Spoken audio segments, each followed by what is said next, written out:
തെളുതെളെ പൂമാനം മിന്നി വെളുക്കുമ്പോൾ കഥയുടെ ഭാണ്ഡവുമായി പാണത്തിക്കൂടി ഇറങ്ങി മണ്ണിന്റെ മണമുള്ള കഥകൾ പാടുന്നേ മലയാള ദേശത്തിൻ കഥകൾ പാടുന്നേ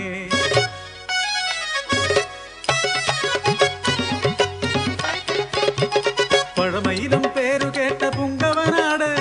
അറബിച്ചി ബീവി വാഴും അറയ്ക്കൽ നാട് അസ്മാ ബീവിയുടെ കൊച്ചുമോള്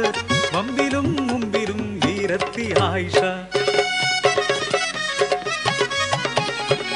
കരിയെഴുതിയ കണ്ണുകളിൽ വീര്യമുണ്ട്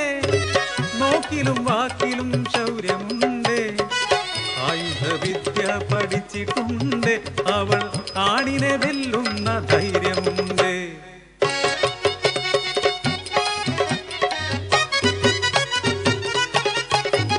കടലേഴും താണ്ടി വന്ന ചെമ്പൻ മുടിക്കാരൻ മലയാളക്കരയിൽ വന്ന പറങ്കികള് വെള്ളാരൻ കണ്ണുകളിൽ കള്ളത്തരവുമ കേരളക്കരയിൽ വന്ന വാണിഭക്കാർ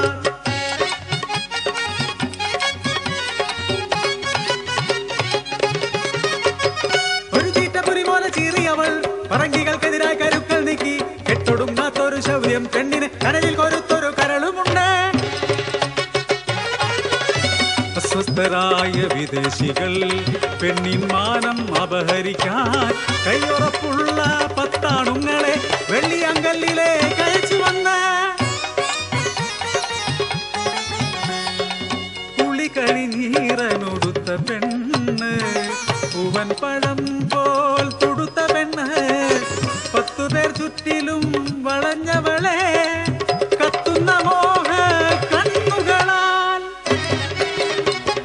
മതയാന പോലെ കൊല വിളിച്ചു തലങ്ങും വിലങ്ങും കടവെട്ടിയവൾ 9 പേരെ അരിഞ്ഞു വീഴ്ത്തി ഒരുവരെ സാക്ഷിയാ തിരിച്ചയച്ചു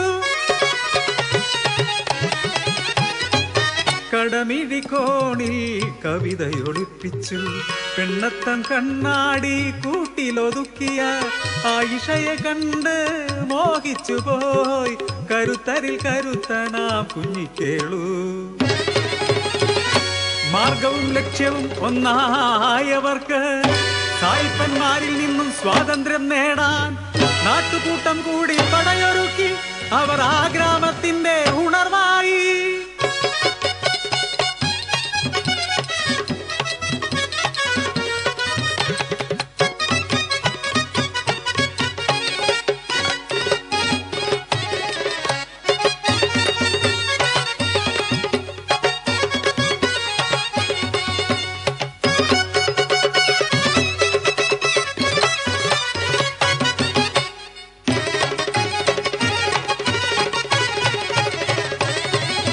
പറങ്കിപ്പടയൊരുങ്ങി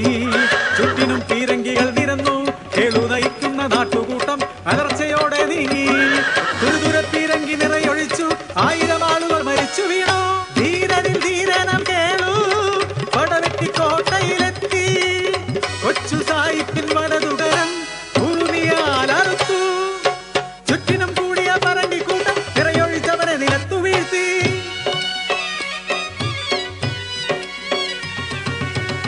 ഇടം കണ്ണു തുടിച്ചു ആ പെണ്ണിൻ അടിവയറാളി കത്തി മോഹങ്ങൾ തന്നൊരാൾ മരിച്ചുപോയി ജനിച്ച മണ്ണും നശിച്ചുപോയി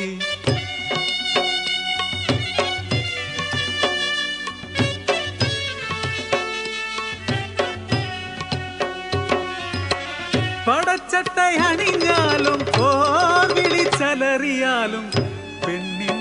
മനമതു പാവനമല്ലോ കരയാനും ചിരിക്കാനും പരിഭവം പറയാനും കൊതിക്കും മനമല്ലോ പെണ്ണിൻ മനം ധീരയമെങ്കിലും വീരത്തിയെങ്കിലും പെൺമനം എന്നും തുടിക്കയില്ലേ നാഥന്റെ മാറിൽ മയങ്ങാനായി നാഥന്റെ മാറിൽ മയങ്ങ